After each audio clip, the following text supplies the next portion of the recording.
Assalamualaikum warahmatullahi wabarakatuh.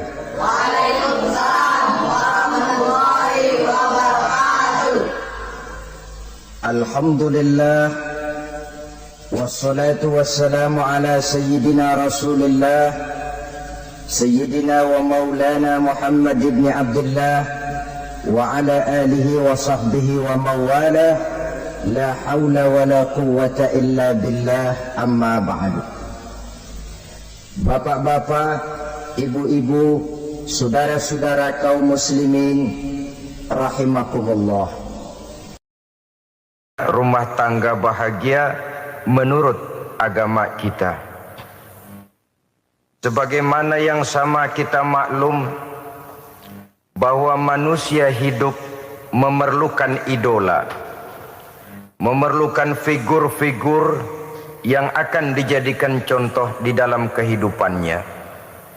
Sifat ini dinamakan hubbut taklid atau kecenderungan untuk meniru, dan nampak lebih menonjol pada kehidupan anak-anak remaja atau para pemuda.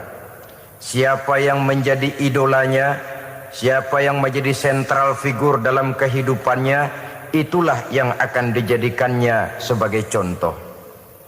Kalau idolanya adalah Mick Jagger misalnya, maka tentu yang akan dicontohnya adalah Mick Jagger. Mulai gaya rambutnya, gaya pakaiannya, sampai kepada gaya jalan dan hidupnya. Soal pantas atau tidak pantas urusan nomor 16. Yang penting nyontoh dulu. Inilah kecenderungan daripada manusia. Bagi kita umat Islam, contoh ideal, figur sentral yang sepatutnya jadi idola tidak lain adalah junjungan kita Nabi besar Muhammad sallallahu alaihi wasallam. Beliau menjadi contoh dan panutan oleh karena kepribadiannya yang kompleks. Sejak dari seorang pemimpin negara yang adil, sampai kepada seorang jenderal yang gagah berani di medan perang, sampai kepada seorang diplomat yang ulung, pedagang yang jujur, suami yang bertanggung jawab, ayah yang penuh kasih sayang dengan anak-anaknya, dan di dalam keseluruhannya beliau merupakan uswatun hasanah. Termasuk dalam membina rumah tangga bahagia, contoh kita tidak lain adalah rumah tangga beliau. Bagaimana sih rumah tangga Nabi kita itu? Beliau berkata dalam dua kalimat yang singkat, tapi punya pengertian yang sangat luas dan dalam tentang rumah tangganya. Beliau mengatakan, baiti jannati, rumah tanggaku adalah sorga bagiku. Satu cerminan yang merupakan refleksi dari keadaan yang membawa kebahagiaan. Padahal sepanjang sejarah yang kita baca, rumah beliau kecil saja. Sarapan pagi pun cuma seteguk air zam-zam, sepotong roti, kadang-kadang sebutir kurma. Tidurnya di atas kain kasar yang separuh jadi selimut, separuh jadi alas tidur. Tetapi di tengah kondisi yang semacam itu, beliau sanggup berkata, baiti jannati, rumah tanggaku adalah surga bagiku. Kenapa kita yang hidup di zaman sekarang, di mana fasilitas sesungguhnya serba lebih menunjang untuk berkata semacam itu, malah kita berkata sebaliknya, baiti nari, rumahku adalah laksana neraka bagiku. Padahal kalau dilihat, rumahnya pun kadang-kadang bertingkat, kendaraan serba berkilat, uang banyak berlipat-lipat, istri pun tak kurang cantik memikat, kadang-kadang jumlahnya 4. Tapi tiap hari kiamat tidak ada ketenangan dan ketentraman di rumah tangga. Saudara hadirin kaum muslimin rahimakumullah, mengapa Rasul sampai mengatakan baiti jannati, rumahku adalah laksana surga bagiku? Inilah pokok pembicaraan kita pada pertemuan kali ini. Sebagaimana yang kita maklum bahwa nikah dalam pandangan Islam bukan hanya sekedar untuk memenuhi kebutuhan biologis manusiawi, Tidak hanya sekedar untuk memperkembangbiakkan keturunan, dan juga tidak pula untuk memperturutkan hawa nafsu. Lebih daripada sekedar itu, nikah dalam pandangan Islam merupakan ibadah. Oleh karena ibadah, maka seluruh tujuan ibadah, apakah dia bernama solat, apakah dia bernama puasa, zakat, sodako, haji dan lain sebagainya, seluruh daripada tujuan ibadah, target utamanya adalah mardhatillah atau keridhaan daripada Allah Subhanahu wa taala. Kalau nikah itu ibadah, maka sesungguhnya tujuan utama dari pelaksanaan suatu pernikahan tidak lain hanya untuk mencari keridhaan dari Allah Subhanahu wa taala. Bukankah kalau kita tanya tiap orang yang melakukan nikah, kenapa sih kamu nikah dengan dia? Jawabannya bisa macam-macam. Yang umum, karena saya cinta dia. Ada yang berkata, karena saya ingin mendapat ketenangan hidup. Ada yang bilang, karena saya ingin hidup teratur. Ada yang mengakui, karena saya ingin dapat keturunan dan lain sebagainya. Tetapi sesungguhnya menurut ajaran agama, kalau nikah merupakan ibadah, jawaban intinya ialah saya melakukan nikah untuk mencari keridhaan dari Allah Subhanahu wa taala. Ini konsekuensinya kalau nikah merupakan bagian daripada ibadah. Rumah tangga yang didirikan atas dasar mencari keridhaan Allah, maka akan diwarnai oleh nilai-nilai luhur daripada ajaran agama. Tanpa harta orang memang sulit untuk bahagia, tapi harta bukan jaminan orang lalu akan bahagia. Harta pada suatu saat akan berakhir, kecantikan akan berkurang, pangkat dan jabatan akan sampai kepada batasnya. Tetapi agama, keyakinan, nilai-nilai iman, itulah pegangan kita yang kekal dan abadi. Sebab itu dalam surah Ar-Rum ayat ke-21 Allah Subhanahu wa taala menjelaskan, "Wa min ayatihi an khalaqalakum min anfusikum azwajan litaskunu ilaiha wa ja'ala bainakum mawaddatan wa rahmah." Dan di antara tanda-tanda kebesaran Allah, dijadikannya bagimu istri-istrimu dari diri kamu sendiri, litaskunu ilaiha, agar kamu bisa hidup tenang bersamanya, wa ja'ala bainakum mawaddatan wa rahmah, dan dijadikannya di antara kamu rasa cinta dan kasih sayang. Umumnya pernikahan terjadi karena mawaddatan wa rahmah ini, cinta dan kasih sayang. Atas dua dasar itulah rumah tangga didirikan orang. Atas dasar itulah seorang laki-laki dan seorang perempuan memadu janji untuk membagi suka dan duka dalam hidup ini secara bersama-sama. Namun kalau kita renungi ayat ini, Allah tidak hanya menjadikan cinta, tapi Allah juga menjadikan kasih sayang. Apa bedanya cinta dan kasih sayang? Apa bedanya mawaddatan warahmah ini? Saudara, mawaddah yang artinya cinta, itu sasarannya biasanya adalah jasmani, kecenderungan biologis. Itu akan berakhir. Orang yang mendirikan rumah tangga cuma karena kecenderungan biologis, cuma karena rasa cinta semata-mata, cinta biasanya terkait kepada keindahan. Betul apa benar? Biasanya orang mudah jatuh cinta kepada sesuatu yang punya nilai keindahan. Makanya anak muda jarang yang jatuh cinta sama nenek-nenek. Cinta selalu memandang segi keindahannya. Ini yang namanya mawaddah. Allah tidak mengingkari itu, silakan. Bahwa manusia secara naluri senang kepada serba keindahan, wajar-wajar saja. Tetapi tidak cuma mawaddah, Allah juga menciptakan rahmah, kasih sayang. Mawaddah mungkin ada akhirnya, tapi rahmah tidak akan pernah ada akhirnya.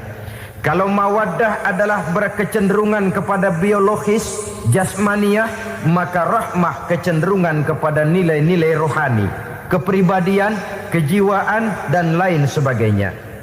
Dikala pernikahan di bawah umur 40 tahun, mungkin masih banyak mawaddahnya, rasa cintanya.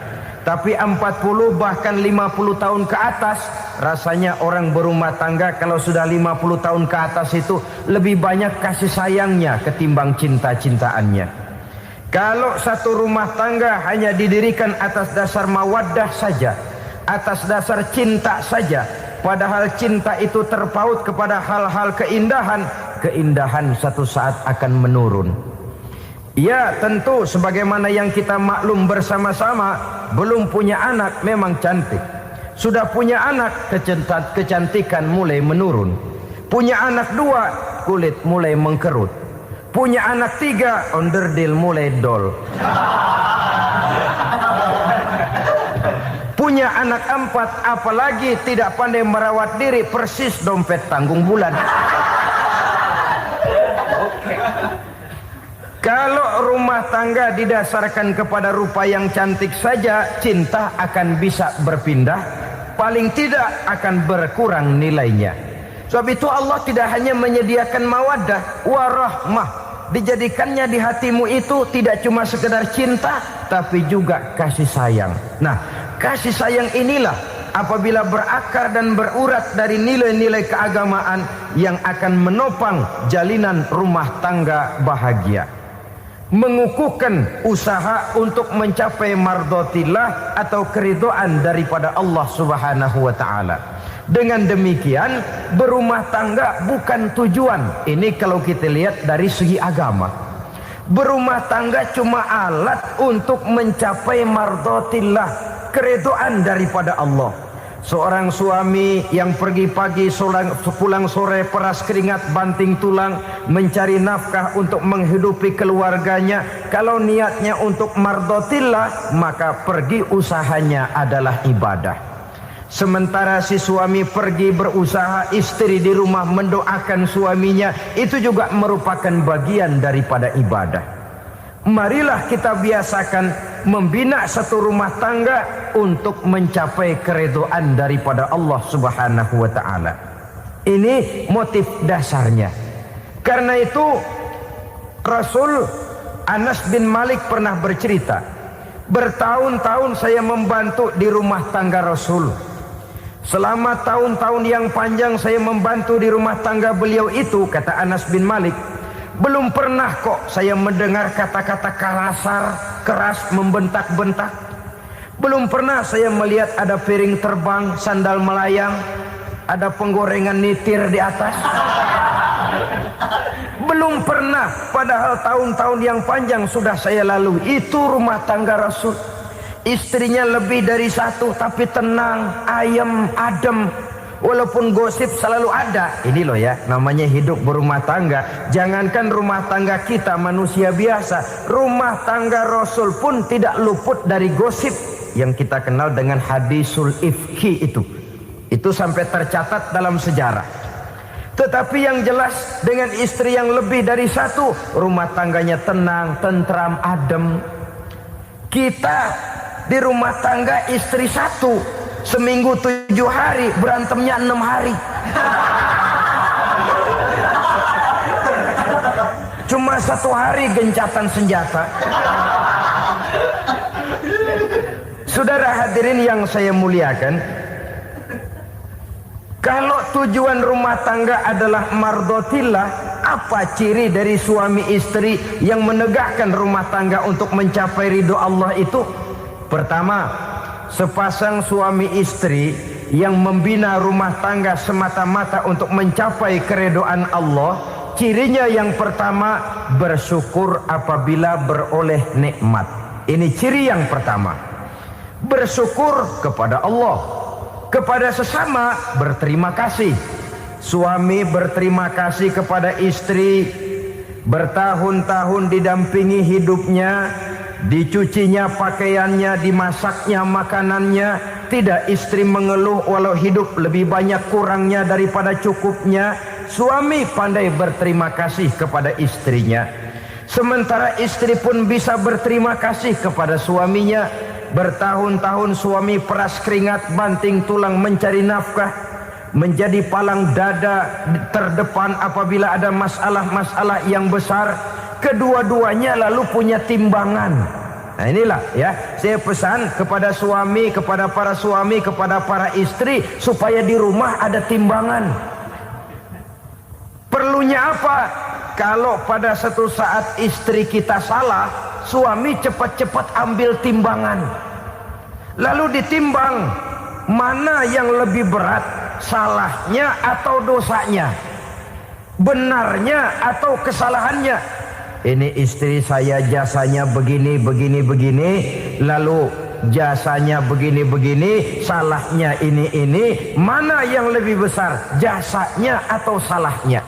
Dengan adanya timbangan, maka keputusan akan objektif. Tapi kalau timbangannya emosi, salah sedikit saja sudah main bentak, main usir, akhirnya keputusan akan mendatangkan kerugian. Sebaliknya, kalau suami yang salah, istri ambil timbangan, ditimbang mana lebih besar, jasanya atau salahnya. Jangan sampai nanti terjadi pepatah, panas setahun habis dihapus oleh hujan satu hari. Jasa istri yang puluhan tahun hapus oleh kesalahannya yang sedikit, atau jasa suami yang bertahun-tahun hapus oleh kesalahannya yang sebenarnya tidak seberapa. Akibat apa itu terjadi? Karena tidak adanya timbangan. Dari rasa bersyukur dan dari rasa berterima kasih ini, saudara-saudara, akan timbullah sifat saling menghargai. Suami menghargai istri, istri pun menghargai suami. Istiqomah, dikasih uang 5.000 senyum, dikasih uang 500 senyum. Itu namanya istri yang pandai bersyukur. Kalau tidak, 5.000 nyengir, 500 manyun. Tahu manyun? Kayak bemok nyari setoran, monyong saja. Ada sikap istiqomah di dalam membina kehidupan berumah tangga ini. Lalu mengerti posisi suami, ini termasuk tanda berterima kasih. Suami saya itu kerjanya apa, golongannya apa, gajinya sebulan berapa. Atas dasar itu, lalu istri menjadi istri yang tahu diri. Walaupun suami harus menyenangkan istri, istri pun hendaknya nimbang, tahu batas kemampuan suami. Kemauan mungkin tidak terbatas, tapi kemampuan sangat terbatas. Kalau suami pegawai kecil, ya mintalah yang kecil-kecil. Kalau suami pegawai rendah, mintalah yang sesuai dengan kemampuannya. Jangan suami gajinya cuma 50.000 sebulan, istri menuntut minta dibeliin gelang yang kayak pelek beca. Tentu sudah overacting namanya. Saudara hadirin yang saya muliakan, kunci awalnya bersyukur kepada Allah. Kalau sudah bisa berterima kasih kepada manusia, hati ini akan mudah bersyukur kepada Allah. Rumah tangga yang pandai bersyukur, berapapun kecilnya nikmat, bukan kecilnya yang dia lihat, tapi karunia Allah yang dinilai. Sehingga dari rasa berterima kasih kepada manusia akan timbullah rasa syukur kehadirat Allah Subhanahu wa ta'ala. Itu yang sering diistilahkan orang, kalau dia punya mobil, dia berkata alhamdulillah kita punya mobil, tetangga kita cuman punya motor. Kalau dia punya motor, syukur kita punya motor, tetangga kita cuman punya sepeda, kemana-mana kekejek melulu. Kalau dia punya sepeda, alhamdulillah punya sepeda, tetangga kita sebelah nggak punya apa-apa, kemana jalan kaki saja. Kalau dia jalan kaki, alhamdulillah kita masih bisa jalan. Tetangga kita sebelah lumpuh bertahun-tahun nggak kemana-mana. Kalau dia lumpuh, alhamdulillah kita masih hidup. Tetangga kita kemarin mati nggak balik lagi.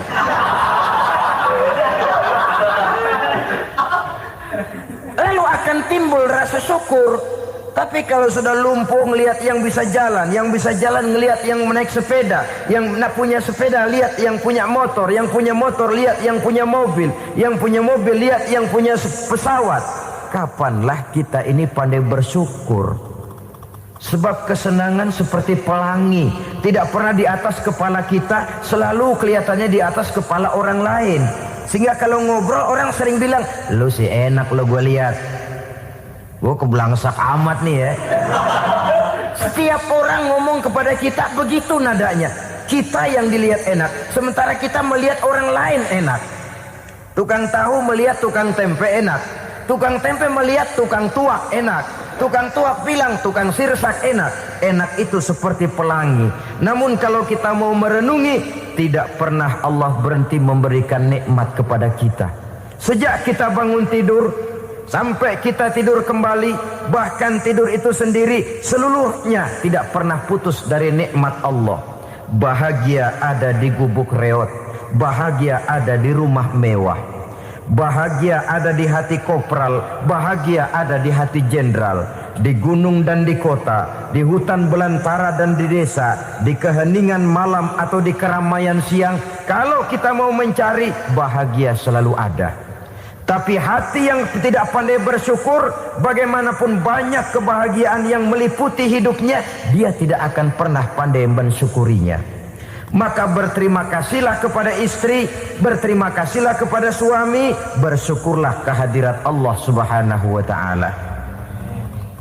Saya sering mengatakan, sebaliknya seorang suami bagaimanapun kondisi istrinya, kalau itu memang jodohnya, beranilah berkata, istriku adalah Romeoku,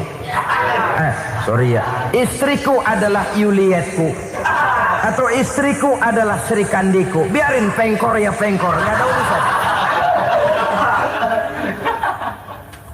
Mensyukuri. Kalau tidak mensyukuri, yang timbul lalu sesalan. Kalau sudah sesalan, mudah umpat mengumpat, caci mencaci dalam rumah tangga, lalu terjadilah kegaduhan. Ketenangan sulit kalau sudah tidak ada unsur saling menghargai itu. Lebih celaka lagi kalau sudah mengarah kepada penyesalan. Kata istrinya, bang, gue nyesel kawin sama lu. Suami digituin mungkin gede kepalanya. Kalau lu nyesel apalagi gua, makin nyesel. Iya, coba pikir bertahun-tahun kita berumah tangga, memangnya abang bisa beliin apa sama saya? Itu juga gerobok kalau nggak ngeridit, bang. Kalau nggak ngeridit, memangnya kamu bayar kreditan pakai daun pisang? Saudara hadirin yang saya hormati, ini saya tekankan kepada ibu-ibu karena penyakit perempuan umumnya. Pernah Rasul itu pulang Isra Mi'raj cerita, saya pulang Isra Mi'raj diperlihatkan neraka. Neraka ya Rasul? Lalu bagaimana? Saya lihat kok isinya kebanyakan perempuan. Perempuan. Laki juga tidak sedikit. Cuma kebanyakan kok perempuan. Apa perempuan tidak sholat ya Rasul? Sholat. Tidak puasa? Puasa. Tidak ngaji? Rajinan dia sama suaminya. Tapi kenapa lebih banyak di sana? Rasul berkata, hunna yakfurnal asir. Penyakit umum dari perempuan tidak pandai berterima kasih kepada suaminya. Ini rupanya penyakit umum dari tahun atu. Saudara hadirin yang saya muliakan, jadi rumah tangga yang didirikan atas dasar mencapai ridho Allah, maka kelihatan dari pasangan suami istri menjadi orang yang pandai bersyukur terhadap nikmat. Bukankah dalam surah Ibrahim ayat 7 Allah berjanji, la in syakartum la azidannakum wa la in kafartum inna azabi lasyadid. Kalau kamu pandai bersyukur, aku tambah nikmatku. Kalau kamu ingkar, tidak mau bersyukur, azabku itu hebat dan pedih. Rumah tangga yang suami istrinya tidak bersyukur disiksa oleh perasaannya sendiri. Tetangganya dapat nikmat, dia yang meriang. Tetangganya dapat kesenangan, dia yang sakit hati. Dia tidak melihat nikmat yang diberikan kepadanya. Nikmat yang orang lain punya aja yang diincar. Nikmat orang lain aja dihitung-hitung. Tangga kita, si Ano baru habis beli yang sebelah belilir habis beli kukusan. Cuma sekedar kukusan saja. Orang lain beli apa-apa jadi bahan diskusi di rumahnya. Orang lain saja yang diusut. Timbul dendam kesumatnya, timbul hasutnya. Dia tidak bersyukur dengan nikmat yang ada dalam rumah tangganya. isi rumah tangga semacam itu disiksa oleh perasaan hasutnya sendiri. Jauh dari kebahagiaan, kering hatinya, miskin jiwanya, merana batinnya. Kalau sudah ke sana, jauhlah rumah tangga dari pantulan sinar kebahagiaan. Saudara-saudara, kita lihat rumah tangga Rasul. Dari rumah yang kecil, dari tempat tidur yang sarapnya kain kasar, separuh jadi selimut lagi, keluar ucapan baiti jannati. Kenapa? Beliau orang yang pandai bersyukur kepada Allah, bisa berterima kasih kepada istri-istrinya, dan istrinya pun pandai berterima kasih kepada Rasul dan bersyukur kehadirat Allah Subhanahu wa taala. Maka nikmat lalu bertambah. Makin kita syukuri nikmat, makin tambah itu. La azidannakum, janji Allah, pasti aku tambah nikmatku kepadamu jikalau kamu pandai mensyukurinya. Tapi kalau kamu ingkar, tidak pandai bersyukur, awas, nikmat bisa berubah menjadi azab kalau kita tidak pandai-pandai mensyukurinya. Jadi cirinya yang pertama, rumah tangga bahagia itu apabila suami istri pandai bersyukur terhadap nikmat yang diberikan oleh Allah Subhanahu wa taala. Satu. Cirinya yang kedua, rumah tangga yang berdasarkan untuk mardotillah, mencapai keredoan Allah, sabar apabila mendapat cobaan. Namanya orang berumah tangga itu persis berlayar di lautan. Suami istri adalah dua orang yang memegang kemudi. Kalau berlayar ombak tenang, angin bertiup sepoi-sepoi basah, lalu bila malam datang bulan bersinar, bintang gemintang gemerlapan, berlayar memang nikmat. Tapi satu saat angin puting beliung bertiup, gelombang menggunung, halilintar menyambar, kemudian petir berkilat. Kalau pada saat itu suami mau ngalor, istri mau ngidul, alamat perahu patah di tengah jalan, kandas di lautan sebelum sampai ke pantai yang akan ditujunya. Oleh karenanya perlu kekompakan. Maka sejak awal seharusnya dalam akan membina rumah tangga yang bahagia, itu lebih baik bicara yang pahit-pahit saja, supaya terjadi kesamaan langkah apabila menghadapi kesulitan dan cobaan. Sabar apabila mendapat cobaan. Rumah tangga seperti kapal di lautan tadi tidak akan sunyi dari hantaman gelombang, tidak akan sepi dari tiupan angin topan, dari kilatan petir, dari sambaran halilintar. Baik suami, baik istri harus sabar menghadapi kesulitan. Kadang kesulitan dari segi ekonomi, kadang kesulitan dari segi mengarahkan dan mendidik anak-anak, kadang kesulitan karena banyak orang yang hasut dengan kita, kadang kesulitan berbagai macam lah yang menyebabkan kesulitan. Rumah tangga yang bertujuan mencapai ridho Allah, sabar menghadapi segala macam kesulitan. Saudara-saudara kaum muslimin rahimakumullah, kesulitan adalah bagian daripada perjalanan hidup. Siapa orangnya yang tidak pernah menemukan kesulitan dalam kehidupan? Rasanya hampir tidak ada. Dan memang kesulitan bukan untuk ditakuti. Kesulitan justru untuk diatasi, dicarikan jalan keluarnya. Begitulah suami istri yang bertujuan mencari ridho Allah. Manakala suami berada dalam kesulitan, istri mencarikan jalan keluar atau berusaha memberikan jalan keluar. Sebaliknya, manakala istri dalam kesulitan, suami bisa mencarikan jalan keluarnya. Sabar dalam menghadapi segala macam kesulitan. Dalam surah Luqman ayat 17, Allah Subhanahu wa taala berfirman, "Wasbir 'ala ma asabak. Inna dzalika min azmil umur." Dan bersabarlah terhadap apapun yang menimpa kamu. Bersabarlah terhadap segala kesulitan yang kamu hadapi, karena sesungguhnya yang demikian itu merupakan sebagian dari perkara-perkara yang telah ditetapkan oleh Allah Subhanahu wa taala. Saudara-saudara kaum muslimin yang berbahagia, kunci sabar sesungguhnya terletak pada keyakinan bahwa segala sesuatu berasal dari Allah dan segalanya akan kembali kepada Allah Subhanahu wa taala. Rumah tangga yang sabar di dalam menghadapi kesulitan-kesulitan biasanya akan lebih mudah mencari jalan keluar. Tapi kalau sedikit kesulitan datang, kita tertimpa oleh kepanikan, oleh kegelisahan, dan oleh ketakutan yang tidak beralasan, maka kesulitan itu bukan saja tidak dapat diatasi, malah rasanya akan menjadi semakin besar di dalam kehidupan kita. Tidak ada rumah tangga yang tidak pernah berhadapan dengan kesulitan, bagaimanapun besarnya rumah tangga itu. Itulah sebabnya kita memerlukan orang lain. Hidup berumah tangga itu seperti orang punya mata. Kalau mata kita kelilipan, kalau mata orang lain kelilipan, gampang kita tiup. Tapi kalau mata kita sendiri yang kena kelilipan, tentu kita memerlukan orang lain untuk meniupnya. Oleh karenanya, suami istri harus saling mencarikan jalan keluarnya. Walaupun kerjanya berbeda, suaminya pergi mencari nafkah, istrinya berdoa di rumah. Kalau perlu melakukan sholat duha, mendoakan agar usaha suaminya dimudahkan, dan begitu selanjutnya. Sehingga dengan adanya kebersamaan, walaupun tidak selalu bersama-sama, maka masing-masing melaksanakan tugas dengan tenang dan merasa yang satu berbuat untuk kepentingan yang lain. Inilah cirinya yang kedua, sabar bila mendapat dan berhadapan dengan segala macam kesulitan.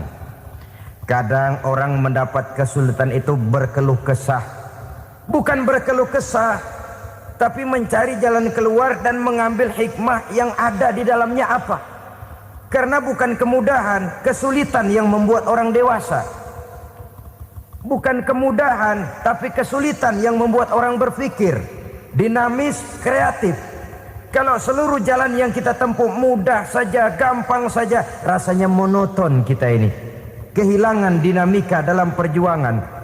Kesulitan yang membuat orang matang, kesulitan yang menempa kepribadian untuk lebih dewasa menghadapi bahtera kehidupan, membuat pandangan makin arif, wawasan makin luas, dan analisa semakin tajam.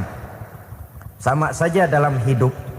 Sesungguhnya pujian sering menjadi racun, dan caci maki kalau kita tanggapi secara positif sering membuat kita makin dewasa.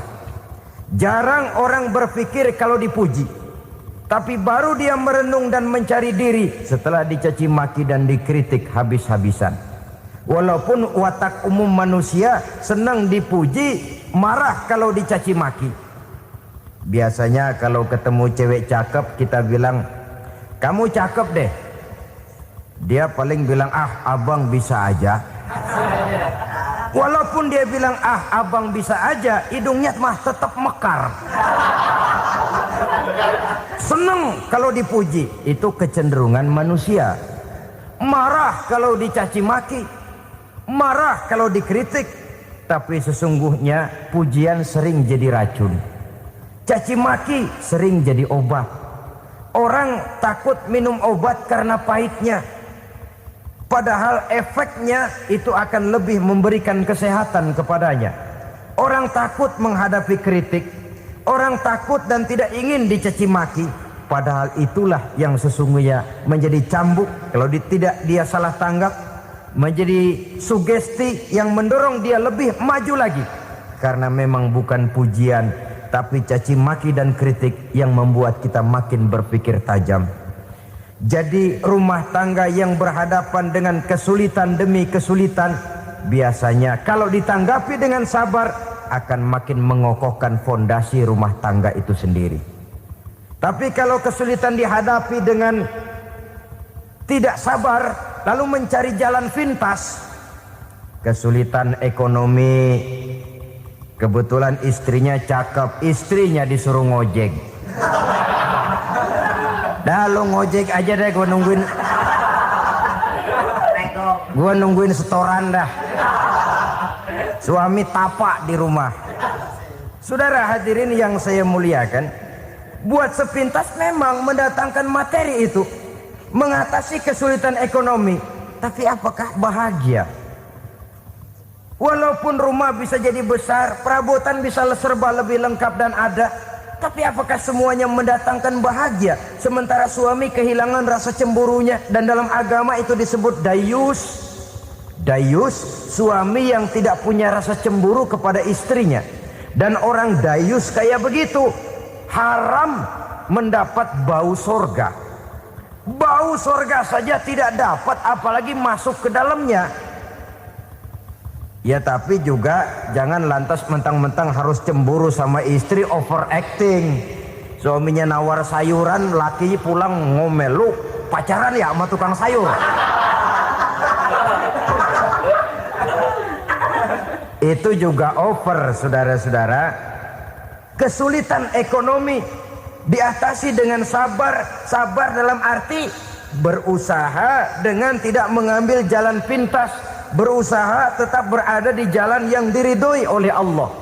Ini yang jadi problema ini rumah tangga sekarang ini, kesulitan ekonomi, di mana lapangan kerja sulit, di mana persaingan hidup tajam, sedangkan kita hidup ingin seperti orang lain. Kita mudah gelap mata, mudah picik pandangan, mudah sulit pertimbangan, lalu mengambil jalan pintas. Kadang menjual akidah, menjual keimanan. Kebetulan penderingan kering, ada yang nawarin beras 3 liter sama Supermi 2 bungkus. Hari Minggu diajak ke gereja mau.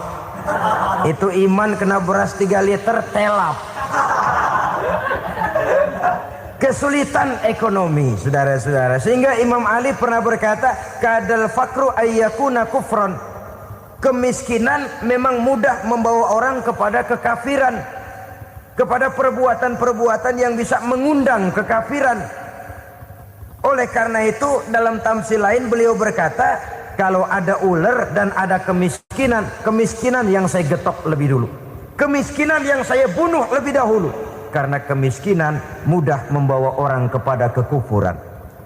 Bagaimanapun sulitnya ekonomi yang dihadapi dalam rumah tangga, percayalah satu saat jalan keluarnya mesti ada. Mesti ada. Jangan sampai mengambil jalan pintas yang membuat kita keluar dari jalan yang ditinjau dari segi kemasyarakatan pun mendatangkan aib, ditinjau dari kehormatan berkeluarga pun mendatangkan nista, ditinjau dari segi ekonomi pun barangkali tidak akan mendatangkan kelimpahan materi. Jalan pintas pada umumnya, saudara-saudara, hanya memberikan kenikmatan yang sekejap. Dan apalah itu artinya kalau harus mengorbankan kesenangan yang abadi dan kekal. Kadang-kadang mengorbankan anaknya sendiri, anaknya dikomersilkan. Pokoknya siapa yang nyamper lu berangkat aja dah. Asal pulang nenteng pisang sama jeruk sebongsang, orang tua udah anteng aja udah. Saudara hadirin yang saya muliakan, setiap kita selalu berhadapan dengan kesulitan.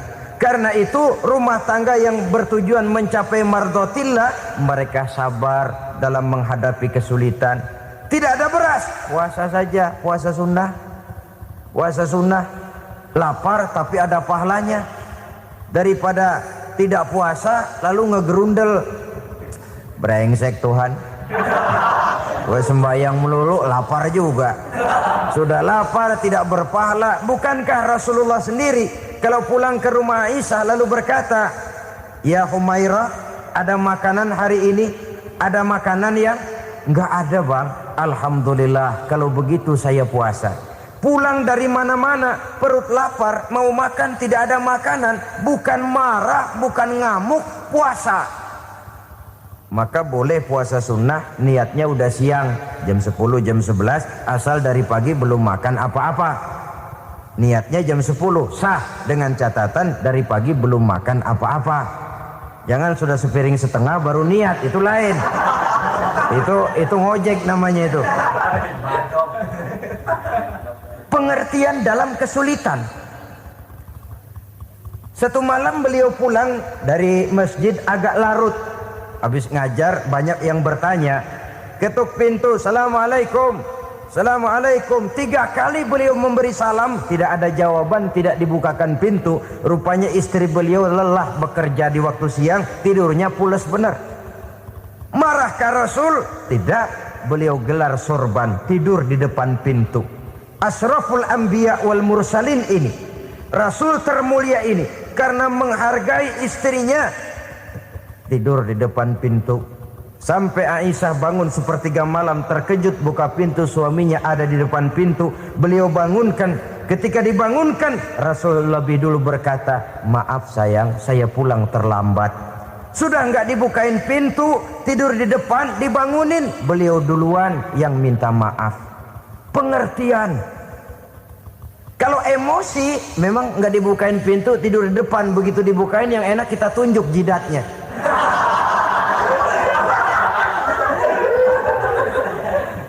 Saudara hadirin yang saya muliakan, kesulitan di dalam kehidupan merupakan bagian daripada kehidupan.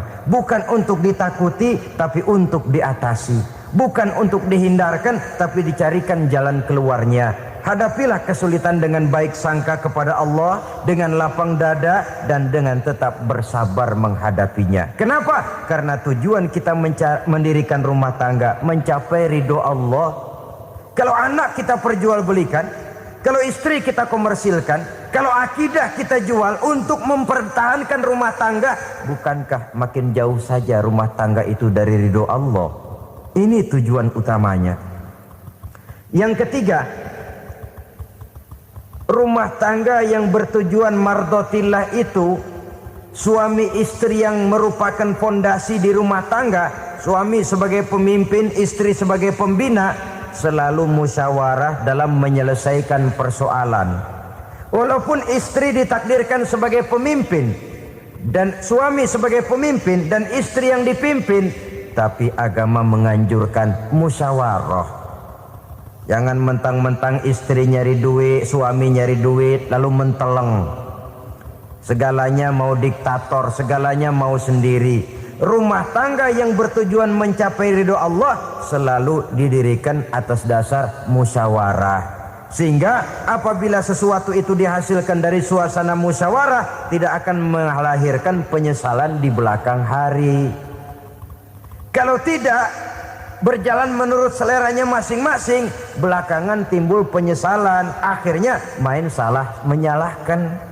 Kalau sudah saling salah menyalahkan, itu artinya sudah saling mengungkit kekurangan masing-masing. Akibatnya tidak ada lagi saling menghargai. Jadi dengan demikian musyawarah di dalam menyelesaikan persoalan. Menghadapi kesulitan ekonomi, musyawarah.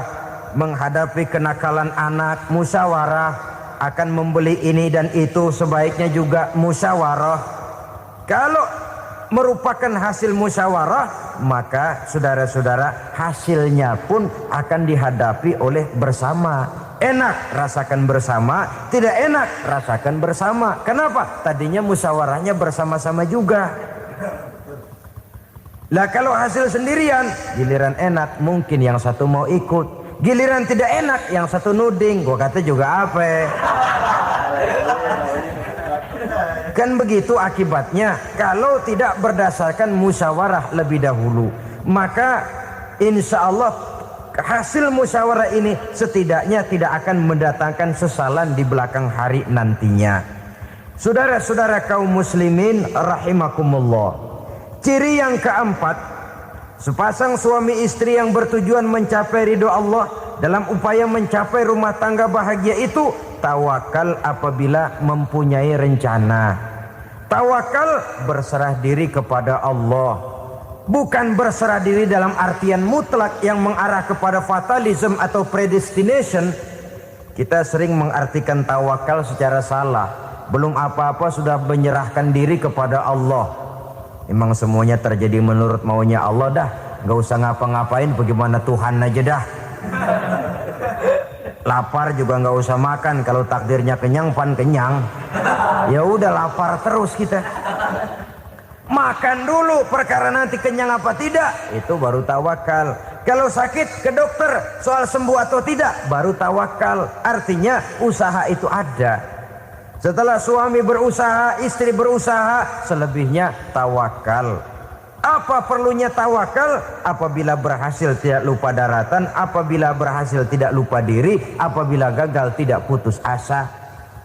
Sehingga dengan demikian dari tawakal ini lahirlah pondasi yang kokoh membina rumah tangga yang bahagia dalam upaya mencapai keridhaan daripada Allah Subhanahu wa taala. Apapun yang kita laksanakan di rumah tangga, tujuan intinya tetap untuk mencapai keridhaan Allah. Beli kendaraan untuk mencapai ridho Allah, lalu dipakai ngaji, dipakai ke masjid dan sebagainya. Beli peralatan rumah tangga untuk mencapai ridho Allah. Mendidik anak untuk mencapai ridho Allah, membantu keluarga untuk mencapai ridho Allah, dan begitu selanjutnya. Tawakal apabila mempunyai rencana. Kemudian cirinya yang kelima, suami istri yang bertujuan mencapai ridho Allah selalu mempererat silaturahmi. Sebab seperti sudah saya sampaikan pada pertemuan terdahulu, dalam berumah tangga itu ada orang tua, ada mertua. Itu cuma perbedaan istilah, tapi hakikatnya adalah sama. Jangan karena perbedaan istilah lalu menyebabkan kita berbeda sikap. Kalau sudah berbeda sikap, tentu akan melahirkan perasaan yang tidak simpatik. Sebaiknya suami istri kalau sudah berumah tangga, jadikanlah orang tua tempat cerita yang enak saja. Yang tidak enak telan berdua, yang pahit rasakan berdua. Kesusahan dan kesulitan atasi berdua. Giliran enak ngomong sama orang tua, giliran senang cerita sama mertua. Sekarang kan kita balik. Kalau lagi senang duitnya banyak, anteng di rumah, kalem aja. Tapi lalu waktu susah, waktu susah, cerita kepada orang tuanya, cerita kepada mertuanya. Lalu kapan kita mau menyenangkan orang tua? Sudahlah mereka susah mendidik kita di waktu kecil, membesarkan kita, melakukan segala macam pengorbanan. Demi setelah kita berumah tangga, kesulitan rumah tangga kita tumpahkan juga kepada mereka.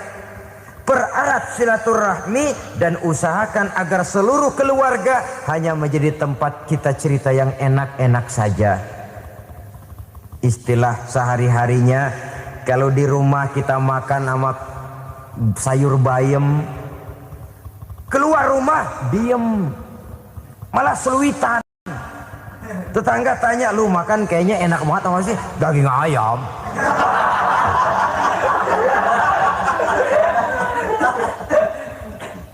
Lalu tetangga kan akan berbisik, itu makannya tuh orang enak bener ya, rumah tangganya tiap hari makan sama daging ayam.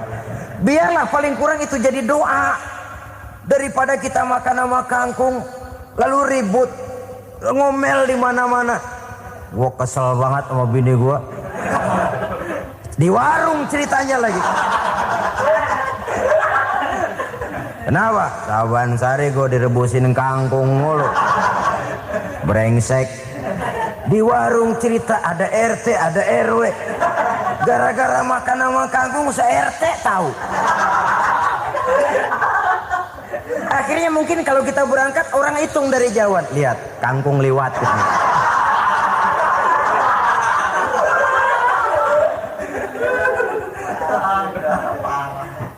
Bisa menjaga yang disebut security informasi, rahasia rumah tangga. Bahkan pernah saya berikan contoh karena ingin menghargai. Suami beliin kain batik buat istrinya. Istri tahu begitu sepintas, nih kain jelek nih. Tapi karena mau menyenangkan suaminya, dia bohong. Bagaimana bu, kain yang bapak beliin? Aduh bagus bener pak. Bagus sekali itu kain. Warnanya pak emang yang model begitu tuh. Tetangga kita mana ada yang pakai kain begitu pak. Ya emang nggak ada, jelek. Menghargai. Sebab kalau waktu itu si istri jujur, yang timbul sakit hati suami. Bagaimana bu kain yang saya beliin? Goblok lo. Kain begitu dibeliin di pasar juga banyak 1.400. Campur odol lagi. Sudahlah suami punya niat baik, sampai rumah digoblok-goblokin, tidak ada lagi rasa saling menghargainya. Begitu pentingnya mempererat silaturahmi ini, sampai Nabi berpesan, isnani la yanzurullahu ilaihima yaumal qiyamah qati'ur rahim wa jarus su'. Ada dua golongan manusia yang di akhirat nanti tidak akan dilihat oleh Allah, tidak akan diopeni oleh Allah, didiemin aja. Siapa mereka? Pertama, orang yang suka memutuskan silaturahmi. Yang kedua, tetangga yang jahat dengan tetangganya. Dua golongan manusia ini, pemutus silaturahmi, kemudian juga tetangga yang jahat dengan tetangganya, ini tidak akan dipandang oleh Allah di hari akhirat nanti. Jadi pererat silaturahmi, sebab kita ini zon politikan, makhluk yang bermasyarakat, yang tidak bisa hidup sendirian. Setiap kita memerlukan orang lain. Kita disebut kaya karena ada yang miskin, kita disebut alim karena ada yang awam, kita disebut berkuasa karena ada rakyat jelata. Tanpa rakyat tidak ada penguasa, tanpa yang miskin tidak ada orang kaya. Kalau tidak ada yang jelek, siapa yang bilang cakep? Karena ngimbangi. Saudara hadirin, atas dasar ini mestinya kita selalu bersyukur dalam segala posisi. Tidak lalu salah terima kepada karunia yang diberikan Allah kepada kita. Saudara hadirin yang saya hormati, pererat silaturahmi, jadikan orang-orang tua kita tempat kita cerita yang enak-enak saja. Yang tidak enak, telan sendiri, usahakan sendiri, carikan jalan keluarnya sendiri. Setidaknya ya diam sajalah. Kalau belum bisa membalas budi baik orang tua, setidaknya jangan menyakiti hati orang tua kita. Sudah lelah dan payah dia mengasuh kita, membesarkan kita, merawat kita. Demi setelah kita berumah tangga, seluruh kesulitan kita bawa lagi kepadanya. Karena itu buat para istri juga ini perhatian. Kalau dimarahi suami, jangan cepat-cepat pulang ke rumah orang tuanya. Nggak boleh diomelin dikit, main buntal aja. Gua pulang dah. Pulang.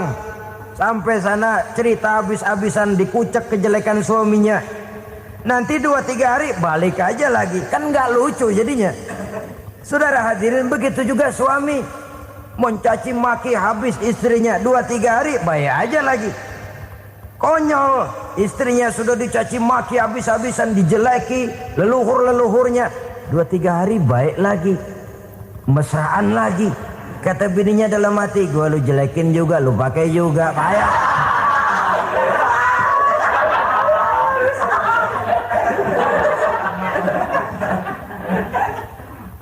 Saudara hadirin yang saya muliakan, itulah sebabnya pada awal tadi saya katakan perlunya kita mempunyai timbangan baik sebagai suami maupun sebagai istri. Nah, dari mempererat silaturahmi ini akan terjalin rasa kekeluargaan. Maka tradisi arisan keluarga itu bagus sesungguhnya untuk mempererat silaturahmi. Cuma celakanya bukan silaturahmi yang jadi tujuan, arisannya itu yang jadi tujuan. Akibatnya apa? Kalau belum narik mah semangat banget datang dah. Begitu udah narik aja udahan. Itu celakanya. Akhirnya silaturahminya jadi nomor 2, arisan semata-mata yang menjadi tujuan. Sesungguhnya itu bagus untuk mempererat silaturahmi. Karena kalau kita dengan kita sesama saudara sudah tidak saling mau mengenal, bagaimana dengan anak-anak kita? Bagaimana dengan cucu-cucu kita? 2-3 generasi yang akan datang tentu akan lebih saling tidak mengenal lagi. Baiklah ya, yang keenam, suami istri yang bertujuan untuk mencapai keridhaan Allah itu selalu berusaha tolong menolong di dalam kebajikan. Sebab Allah pesankan itu di dalam Al-Maidah ayat 6, wa ta'awanu 'alal birri wat taqwa wa la ta'awanu 'alal itsmi wal 'udwan. Bertolong-tolonganlah kamu di dalam kebaikan, di dalam bertakwa kepada Allah. Jangan bertolong-tolongan di dalam maksiat, di dalam dosa, dan di dalam usaha yang menimbulkan permusuhan. Kalau suami marah kepada seseorang, istri jangan ngipasin. Oh bang, yang begitu mah dibayain tuman. Udah habisin aja dah. Anak-anaknya marahin sekalian. Ngipasin. Istri kesel sama tetangganya, suami ngipasin. Emang tuh tetangga kita, hahu. Habis orang dikipasin. Ta'awanu 'alal birri wat taqwa, bertolong-tolonganlah di dalam kebaikan. Istri malas ngaji, suami mendorong, memberikan sugesti. Suami malas berusaha, istri memberikan sugesti. Saling tolong menolong di dalam kebaikan dan takwa, dan jangan tolong menolong dalam dosa dan permusuhan. Kata suami, Bu, daripada kita melarat terus hidup, kita piara tuyul yuk. Kata istrinya, nah ini sudah menyimpang bang.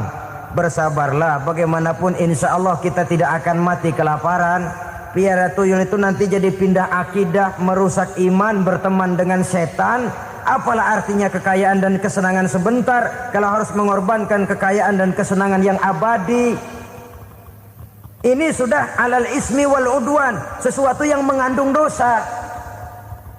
Saudara hadirin yang saya hormati, kemudian yang keenam, berbaik sangka. Baik suami maupun istri sama-sama saling berbaik sangka.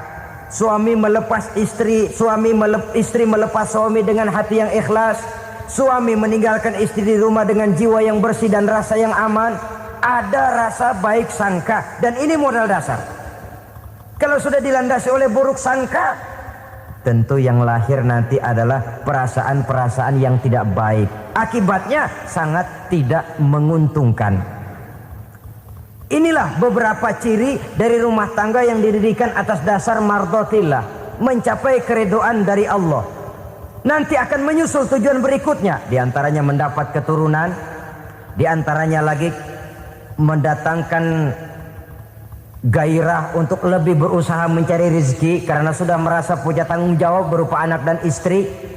Mempererat silaturahmi, itu cuma tujuan-tujuan sekundernya saja. Tujuan primernya kita melakukan suatu nikah untuk mencapai keridhaan dari Allah Subhanahu wa taala. Silakan punya istri cantik, kaya, tapi tujuan utamanya kita membina rumah tangga untuk mencapai ridho dari Allah. Karena itu dasarnya mawaddatan warahmah. Jangan cuma cinta, tapi juga kasih sayang.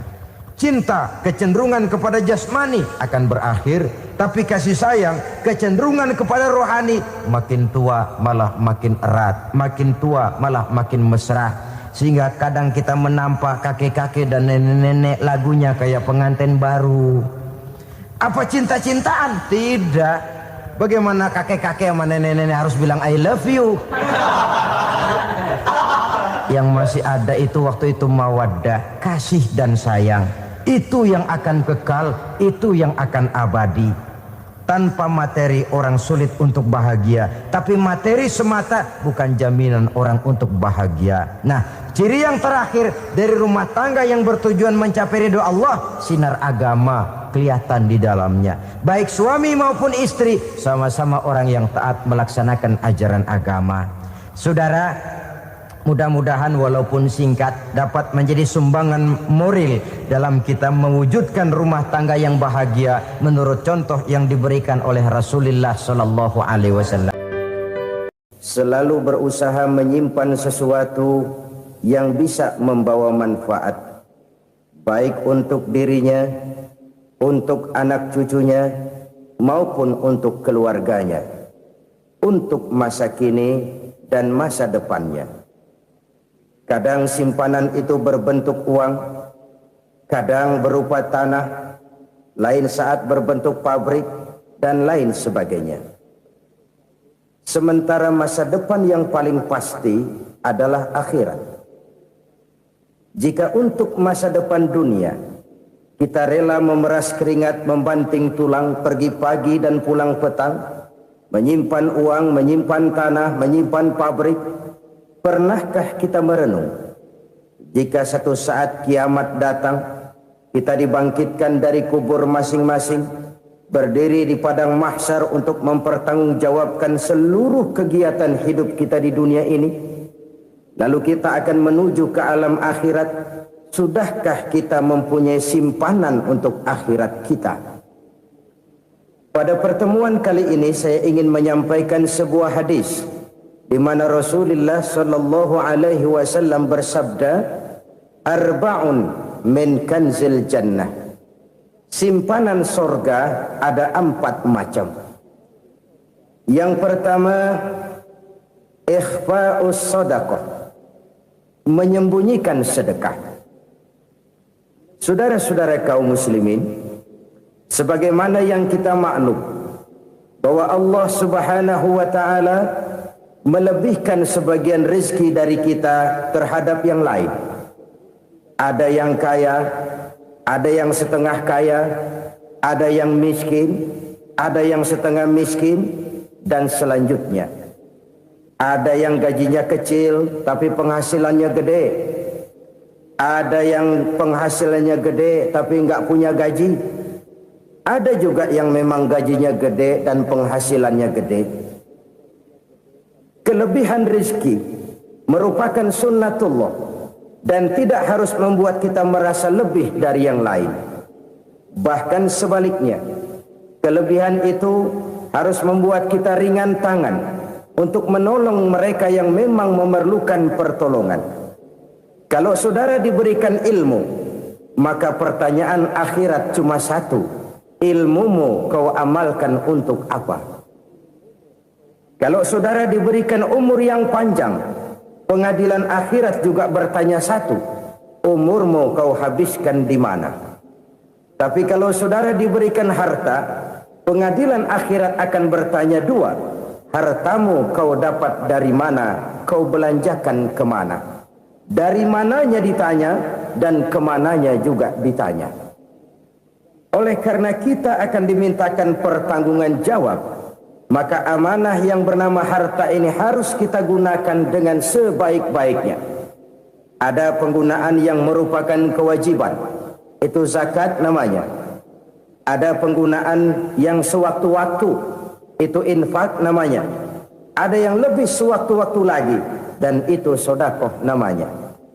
Zakat dia terikat oleh haul dan nisab, oleh putaran batas waktu dan ukuran dari harta itu sendiri. Sedangkan infak terikat oleh situasi dan kondisi perekonomian seseorang.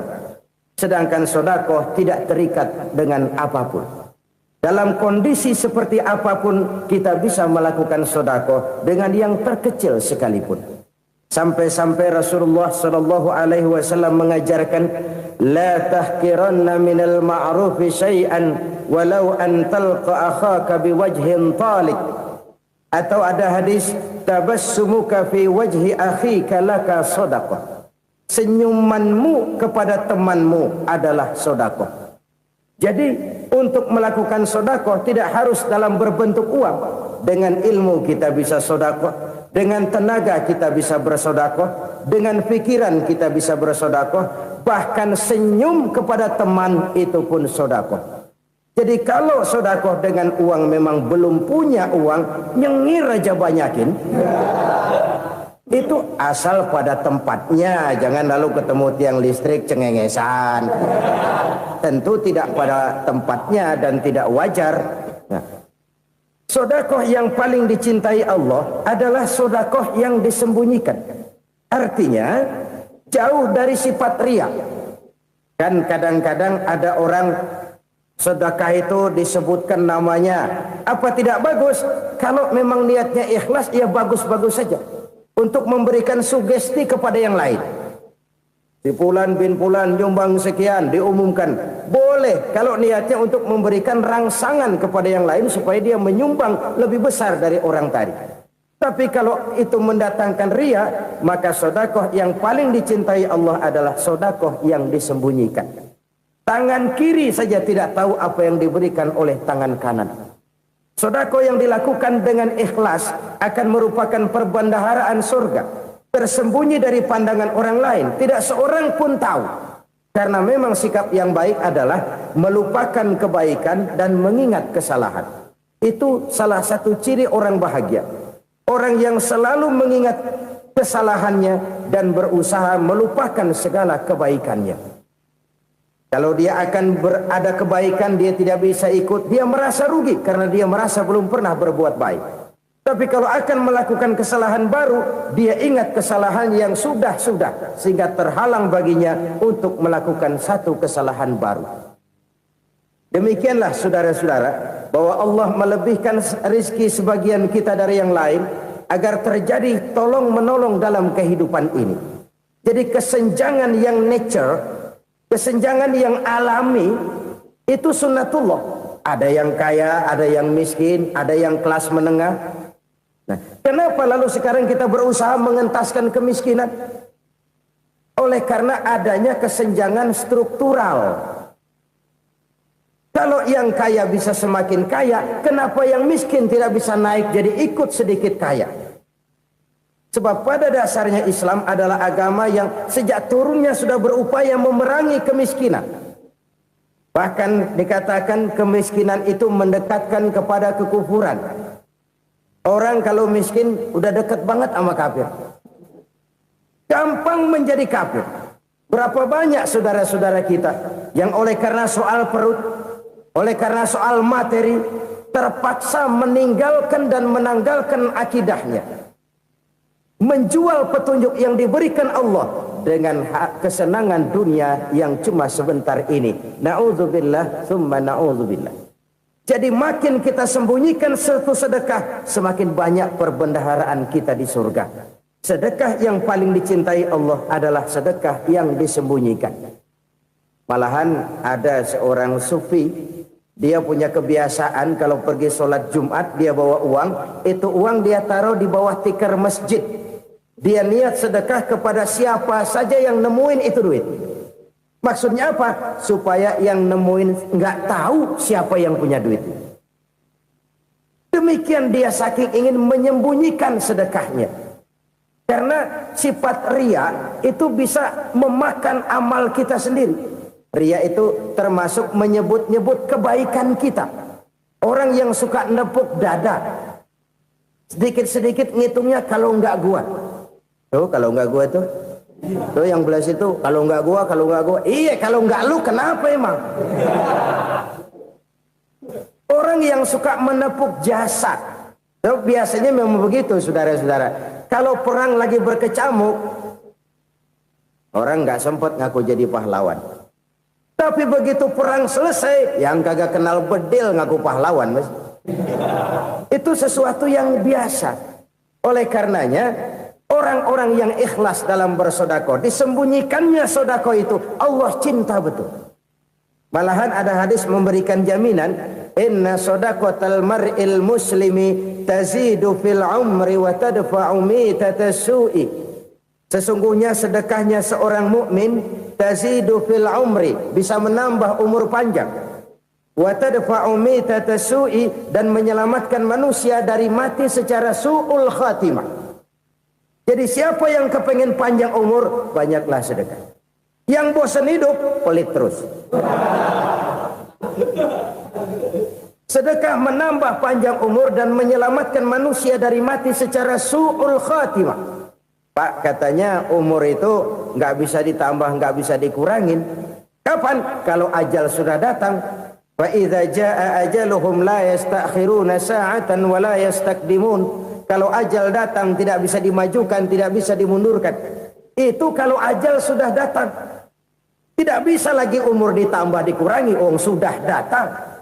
Tapi kalau belum datang, itu kan haknya Allah. Mau ditambah, mau dikurangi, hak prerogatif Allah. Sebagai pencipta manusia, Allah maha kuasa dan maha mampu. Sedekah ini menambah panjang umur dan menyelamatkan manusia dari mati secara su'ul khatimah. Itu orang mati kan sama ya, kondisinya mati, nggak nafas. Tapi hakikat mati kan lain-lain. Ada yang mati itu husnul khatimah, baik akhirnya. Misalnya lagi ngaji mati, lagi sholat mati, lagi sedekah mati. Ini yang dinamakan dengan husnul khatimah, baik di akhirnya. Sebaliknya ada yang su'ul khatimah, jelek di akhirnya. Ini yang jadi catatan akhir. Lagi nyekek botol, mampus. Lagi banting kartu modar. Su'ul khatimah, jelek pada akhirnya. Sedekah menyelamatkan manusia dari mati secara su'ul khatimah. Dan kita semua kepengen mendapat husnul khatimah, jauh dari su'ul khatimah. Oleh sebab itu yang bisa menyelamatkan kita dari penyakit itu antara lain adalah sedekah yang disembunyikan, yang dikerjakan dengan ikhlas karena Allah, tidak karena kepengen dipuji orang, tidak karena ingin dikatakan orang pemurah. Sebab orang dermawan itu orang yang memberi tanpa harus diminta. Kalau masih harus diminta, ya belum dermawan namanya, masih harus diminta. Kalau nggak diminta ya tulus, lolos, polos. Saudara-saudara kaum muslimin rahimakumullah. Harta adalah amanat dan akan kita pertanggungjawabkan. Allah melebihkan rizki sebagian kita dari yang lain agar kita saling tolong menolong, bantu membantu. Nabi janjikan siapa yang meringankan beban saudaranya muslim di dunia, Allah akan meringankan bebannya di akhirat nanti. Sebuah jaminan dari baginda Nabi. Si orang yang kita bantu barangkali tidak bisa membalas, Allah yang akan membalas lewat jalan lain yang tidak pernah kita sangka-sangka.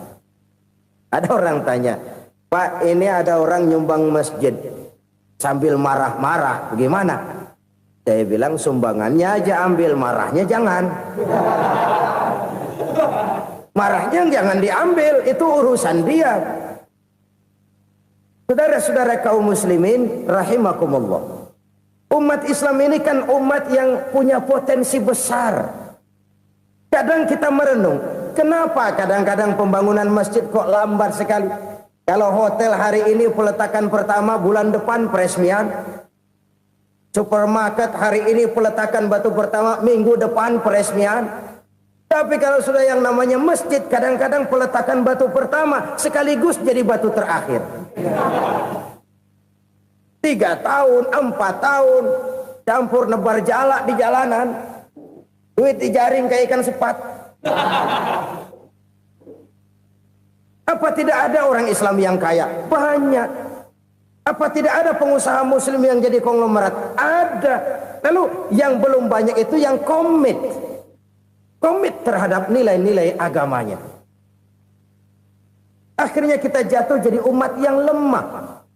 Belum ada pengusaha konglomerat muslim buka pabrik supermi cap beduk misalnya umpamanya atau pabrik kecap cap sorban supaya identitas keislamannya sedikit kelihatan.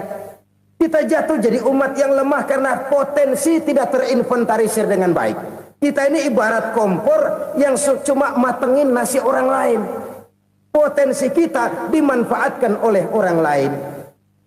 Ukhuwah Islamiyah kita baru terbatas kepada silaturahmi. Ukhuwah di bidang ekonomi kita lemah, ukhuwah di bidang kebudayaan kita lemah, apalagi ukhuwah di bidang politik kita lebih rapuh lagi. Padahal ukhuwah itu adalah totalitas kehidupan manusia, menyangkut ipolek sosbud, memerlukan nilai-nilai ukhuwah. Jadi oleh karena itu mari kita menyadari di dalam harta kita, walaupun kita yang cari, pergi pagi, pulang sore, peras keringat, banting tulang, di sana ada harta anak yatim. Di sana ada hak masjid. Di sana ada hak pesantren. Di sana ada hak jihad. Berbahagialah seseorang apabila dia oleh Allah dijadikan keran. Keran itu menyimpan air, tapi tidak untuk dirinya, tapi disalurkannya kepada mereka yang memang memerlukannya. Saudara-saudara kaum muslimin rahimakumullah, ini yang pertama. Jadi perbendaharaan surga adalah menyembunyikan sedekah. Orang lain nggak tahu, kita pun nggak pernah ngitung-ngitung. Kita anggap lewat begitu saja, padahal itu deposit akhirat. Satu. Yang kedua, perbendaharaan surga itu apa? Wa kitmanul musibah, menyembunyikan kesulitan. Kadang orang takut menghadapi kesulitan. Tapi makin kita merenung, hidup ini kan sebenarnya urusan. Takut sama urusan, ya jangan hidup. Tandanya orang hidup itu kalau punya urusan. Urusan melupakan problem. Problem sering menimbulkan kesulitan. Kesulitan bukan untuk ditakuti, tapi untuk diatasi dan dicarikan jalan keluarnya. Siapa sih orangnya yang nggak pernah sulit-sulit? Makin tinggi status sosialnya, makin gede urusannya. Makin tinggi kualitas imannya, makin berat tingkat kesulitannya. Cuma memang yang namanya enak itu seperti pelangi. Biang lala itu nggak pernah di atas kepala kita, di atas kepala orang melulu. Lo sih enak lo, kata kita. Dia juga bilang, yang enak kan lo. Pelangi itu nggak pernah di atas kepala kita. Kata tukang beca, aduh enak ya naik Mercy. Kata tukang beca, apa yang di dalam mobil Mercy? Aduh enak bener tukang beca, di jok ngeringkuk ngorok pulas bener. Saya kamar pakai AC, sejuk, tempat tidur sutra, empuk, alga, spring bed, gula kulik, nggak bisa pulas kalau belum minum Valium, belum tidur. Enak bener tukang beca, di jok ngorok nggak tahu wetan kulon. Si tukang beca bilang yang di Mercy enak, yang di Mercy bilang tukang beca enak. Inilah enak, nggak pernah di atas kepala kita, di atas kepala orang lain melulu enak itu. Nah, saudara-saudara, yang merupakan perbendaharaan surga itu orang yang bisa menyembunyikan kesulitan, baik pribadi ataupun rumah tangga. Nih terutama rumah tangga yang jadi soalnya. Kadang-kadang kita ini kalau senang, sebaliknya kalau senang kita diam, kalem aja, cuek. Banyak banget duit kita, bawaan diam aja udah. Malah ketemu orang takut. Tapi begitu susah, sekampung tahu. Padahal Nabi mengajarkan perbendaharaan surga itu menyembunyikan musibah, menyembunyikan kesulitan. Kalau enak, cerita sama orang-orang. Kalau nggak enak, rasain sendiri, tekan sendiri, atasin sendiri. Kita kan sebaliknya. Senang kita diam, asal lagi susah, paling tidak kita nyari teman buat cerita kesusahan. Siapa orangnya yang nggak pernah susah? Cuma soalnya bagaimana kita mengatasi kesusahan itu sendiri. Begitu juga misalnya kalau orang sudah berumah tangga, itu orang tuanya harus menjadi tempat dia cerita yang enak-enak saja. Yang nggak enak rasain berdua, selesaikan berdua, atasin berdua. Jangan dibalik. Asal senang diam, giliran susah saja. Maknya laporan. Terbalik. Bisa menjaga security informasi. Maka nama bayam keluar diem, malah seluitan. Enak amat lo makan daging ayam. Security informasi. Saudara-saudara kaum muslimin rahimakumullah. Ujian yang terberat itu yang pernah diberikan kepada para nabi, para rasul, para aulia, para ulama. Makin tinggi keimanan, makin berat bentuk kesulitan. Ayo saya kemukakan satu contoh saja. Ada seorang nabi yang kaya, nabi kaya, namanya Nabi Ayub. Iblis kalau orang begini kan keki, ibadahnya rajin, kaya. Nah, yang kayak begini susah digodain. Kalau ibadahnya rajin, miskin, kali bisa disogok. Sini imannya mantap, ibadahnya rajin, kaya, nabi lagi. Oh, tapi namanya iblis nggak kurang akal. Laporan, Tuhan, kenapa Les? Ya ini bahasa saya, bahasa Qurannya sih nggak gitu. Itu hambamu yang namanya Ayub, dia rajin ibadah cuma karena dikasih kaya aja. Coba kasih miskin dia, berhenti dia sembahyang. Ah, kamu bisa aja. Saya tahu Ayub itu hambaku yang ikhlas. Saya buktiin Tuhan, silahkan. Dibuktiinlah, iblis turun ke alamin. Yang mula-mula dia lakukan, dia rusak sawah ladang Nabi Ayub. Dia binasakan binatang ternak Nabi Ayub. Sehingga dalam waktu singkat, jatuhlah Nabi Ayub dari orang paling kaya jadi orang paling miskin. Beliau masih ibadah di mihrab dalam masjid. Datang iblis. Saudara Ayub, ya, lagi ngapain? Ibadah. Nyembah Allah, nyembah Allah. Oh, percuma. Kenapa? Tuhan yang ente sembah nih, dia udah bikin miskin ente. Sawah ladang ente hancur lebur, binatang ternak binasa. Sekarang ente jadi orang paling miskin. Ngapain nyembah Tuhan kayak begitu? Tekor. Udah berhenti dah ibadah, berhenti ibadah. Ini iblis sama Tuhan laporannya lain, yang dikerjakan kepada Nabi Ayub juga lain. Benar begitu iblis kata Nabi Ayub? Iya, sawah ladang saya habis, buras. Binatang ternak saya binasa, binasa. Saya miskin, bangpak. Apa jawab Nabi Ayub? Bukan innalillahi, ya, ini hebat. Alhamdulillahillazi a'tani wa akhza minni. Segala puji bagi Allah yang telah memberikan harta kepada saya dan sekarang mengambilnya lagi. Alhamdulillah. Allah yang ngasih, Allah yang ambil. Itu mah urusan Allah. Iblis cuman ibadah jalan terus, sujud lagi Nabi Ayub. Iblis seleher gondok banget. Dasar Nabi nggak mempan dia apa-apain. Miskin malah alhamdulillah. Allah yang ngasih, Allah yang ambil. Jadi kalau kita tidak komit, kita tidak terikat kepada kaya, miskin, senang, susah, apa yang bisa bikin kita susah? Jadikan kekayaan, kemiskinan, jadikan senang, susah sebagai anak buah yang bisa kita atur. Jangan kekayaan ngatur kita, jangan kemiskinan ngatur kita. Kita yang harus mengatur mereka.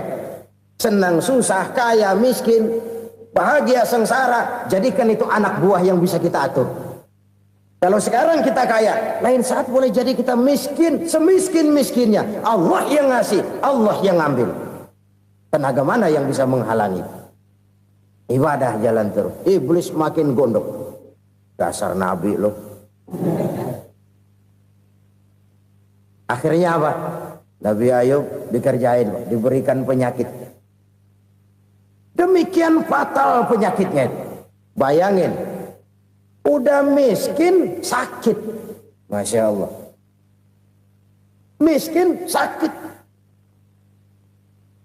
Sakitnya nggak lama, kira-kira 16 tahun. Istrinya 3, 2 mental minta ceraiin. Ngerawatin laki bengek begini. Senang belum tentu, susah udah pasti nih. Cerai aja, cerai dah. Cerai. Tinggal satu Siti Rahmah yang setia menemani beliau. Sesetia-setianya hati perempuan. Satu saat Siti Rahmah bilang, "Bang, iya, abang kan Nabi, Bang. Lalu, namanya Nabi kan doanya jarang meleset, Bang. Maksud kamu minta kenapa sih sama Tuhan biar abang sembuh, baik dah, Bang?" Siti Rahmah, iya. Saya sakit berapa tahun sih dah? 16 tahun, Bang. Sebelum ini saya sehat berapa tahun? Ya kira-kira 60 tahun, Bang. Nah, coba ente banding-bandingin, Rahmah. Saya dikasih sehat 60 tahun, dikasih sakit 16 tahun. Sudah nggak sabar mau doa kepada Allah minta sembuh. Saya malu kepada Allah. Diuji dengan yang luar biasa seperti ini, tidak mengganggu stabilitas kehambaannya. Dia tetap menghamba kepada Allah Subhanahu wa ta'ala. Saudara-saudara kaum muslimin rahimakumullah. Kunci menghadapi kesulitan itu apa? Allah jelaskan dalam satu ayat, wa basyiris sabirin alladzina iza asabathum musibah qalu inna lillahi wa inna ilaihi raji'un. Gembirakan orang-orang yang sabar. Siapa mereka itu? Yang apabila mendapat musibah mereka kembali kepada keyakinan dasar. Segalanya dari Allah dan segalanya akan kembali kepada Allah. Ini konsepsi dasar dari sikap muslim dalam menghadapi berbagai kesulitan. Segalanya dari Allah, segalanya akan kembali kepada Allah. Kalau ini sudah kondisi dasarnya, maka kita akan lapang menghadapi kenyataan bagaimanapun pahitnya. Apakah itu namanya miskin, apakah itu namanya sakit, bahkan maut sekalipun. Maut sekalipun. Segalanya dari Allah, segalanya akan kembali kepada Allah. Ini sikap hidup, bukan sekedar ucapan.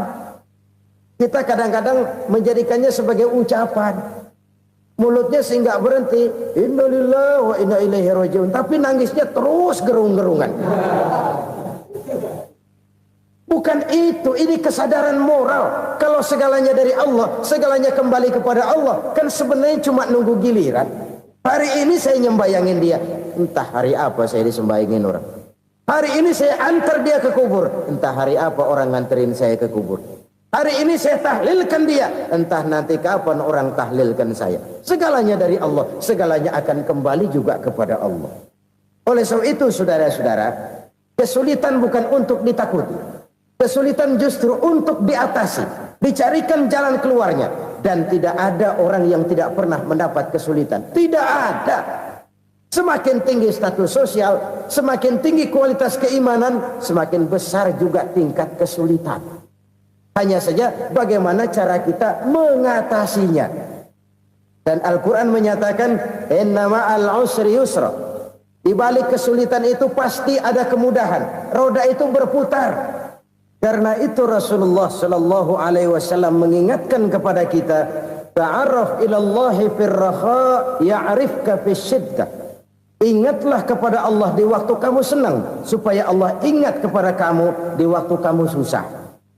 Kalau waktu senang kita ingat kepada Allah, kita susah, Allah tidak akan meninggalkan kita. Tapi kalau waktu senang kita jauh dari Allah, sujud tidak sempat, dengan masjid jauh, ketika senang kita lupakan Allah. Nanti begitu kita susah, Allah lupakan kita. Dan itu menyakitkan. Oleh karena itu orang-orang tua kita dulu bilang, kalau lagi sehat ingat-ingat lu bakal sakit nanti. Kalau lagi kaya ingat-ingat satu saat kita bakal jatuh miskin. Bahkan kalau lagi muda ingat-ingat kita bakal tua. Dan yang terpenting kalau lagi hidup ingat-ingat kita bakal mati. Saudara-saudara kaum muslimin rahimakumullah. Jadi yang kedua yang merupakan perbendaharaan surga, menyembunyikan musibah. Saudara-saudara kaum muslimin rahimakumullah. Hal ketiga yang merupakan perbendaharaan surga adalah wasilatur rahmi. Orang yang suka bersilaturahmi. Sebagaimana yang kita maklum bahwa manusia adalah makhluk yang disebut zon politika. Makhluk sosial yang tidak mungkin hidup sendiri-sendiri. Betapa dan siapapun kita memerlukan orang lain. Bodoh betul manusia kalau tinggal di tengah masyarakat tapi tidak mau bermasyarakat. Merasa hebat sendiri, pintar sendiri, gagah sendiri, kaya sendiri. Mungkin kalau mati juga ngubur sendiri. Jangankan kita di sini. Di sorga saja Nabi Adam waktu sendirian bengong melulu, mondar mandir. Allah tegur dam sepi dam. Ya ini kalau bahasa saya. Iya Tuhan sepi ini nggak ada coret-corekan pisan ini. Diciptakan Siti Hawa baru anteng Nabi Adam. Itu di sorga. Cobalah. Umpamanya saudara tinggal di Jakarta nih. Kayak bener. Apaan aja di Jakarta punya saudara dah. Jembatan Semanggi ambil. Monas, Buntel bawa pulang. Hotel-hotel ambil semua. Cuman tinggal di Jakarta sendirian. Apa enaknya? Betapa dan siapapun kita perlu orang lain. Tidak ada seorang pun yang bisa memenuhi kebutuhan hidupnya secara sendiri-sendiri. Nah, Islam telah menyelamatkan manusia dari ras diskriminasi. Mengikat manusia dengan persaudaraan yang berlandaskan kepada akidah. Karena itu dianjurkan bersilaturahmi. Bahkan Nabi menyatakan, Man arada ayyubsata lahu fi rizkihi wa yunsa'a fi atharihi falyasil rahimah. Siapa yang kepengen diluaskan rezekinya dan dipanjangkan usianya, banyaklah ia bersilaturahmi. Siapa yang kepengen dimudahkan rezekinya, hendaknya ia banyak bersilaturahmi. Kalau banyak teman, kesulitan kan paling tidak ada tempat cerita. Udah susah, sendirian kita pikirin diri, nggak ada tempat tukar pikiran. Cepet banget sama bengek. Dilawan sendiri. Nah, secara makro kita bisa berkata, tidak mungkin ada kemenangan kalau tidak ada kekuatan. Tidak ada kekuatan kalau tidak ada kesatuan dan persatuan. Tidak mungkin ada kesatuan dan persatuan tanpa semangat silaturahmi. Kalau umat Islam mau menang, dia harus kuat. Kalau umat Islam mau kuat, dia harus bersatu. Kalau umat Islam mau bersatu, dia harus membudayakan silaturahmi ini. Bahkan sampai-sampai kata Nabi, kalau bisa cari nilai tambah. Apa? Silman qata'ak. Bersilaturahmilah kau kepada orang yang marah denganmu. Masya Allah, indahnya ajaran agama kita. Orang yang marah pun kepada kita, kata Nabi, kalau bisa bersilaturahmilah kepadanya, kepada orang yang marah itu. Di situ nilai tambah. Cuman jujur nih hadis, ngucapinnya gampang, ngamalinnya yang berat banget. Orang marah sama kita, kita disuruh silaturahmi, ada apa malu? Lu marah, ada gue marahan lagi, kan gue pikirin. Saudara-saudara kaum muslimin rahimakumullah. Tapi ini yang diajarkan, bahkan ini yang dicontohkan oleh baginda Rasul. Bagaimana begitu mudah, misalnya satu saat Abu Jahal ini ngatur strategi bagaimana bikin Muhammad celaka. Dia gali lubang di depan tempat tidurnya. Dia tutupin daun korma. Terus dia panggil seseorang, ke sini. Kasih tahu Muhammad, pamannya sakit keras, minta ditengokin. Berangkat orang ini ke sana. Muhammad, labbaik. Pamanmu sakit keras, dia minta ditengokin. Baik, saya akan datang menjenguk beliau. Berangkatlah Nabi ke rumah Abu Jahal tanpa prasangka apapun. Abu Jahal udah pasang setil, selimut 3 rangkap setengah dia pakai, persis kayak orang meriang. Tapi sembari ngintip dari balik selimut, begitu Muhammad buka pintu, nah masuk perangkap nih. Muhammad jalan menuju tempat pembaringan. Makin lama makin dekat, makin lama makin dekat, makin dekat ke lubang yang dipasang oleh Abu Jahal itu. Dalam hati Abu Jahal, terus dah jatuh, mampus dah lo ini. Mampus lo hari ini nih. Apa yang terjadi? Malaikat Jibril datang. Muhammad, pamanmu cuma pura-pura sakit. Di depan tempat tidurnya ada lubang perangkap supaya kamu jatuh ke situ. Sudah, kamu pulang. Balik kanan Nabi. Sudah hampir jatuh ke lubang, balik kanan, pulang. Bayangin kecewanya Abu Jahal.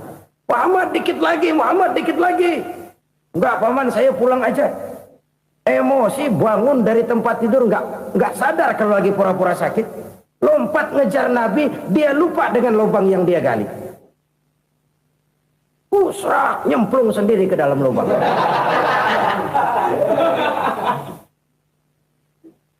Nabi terus berlalu. Ini terjadi keanehan. Jatuh ke lubang yang dia gali itu sebenarnya nggak terlalu dalam ya, antara 3-4 meteran lah. Tolong saya jatuh ke lubang ini. Datanglah pelayan-pelayannya itu. Angkat saya dari sini. Oh, yang ngulurin tambang. Satu gulung belum juga nyampe itu tambang. Kurang beli lagi ke warung.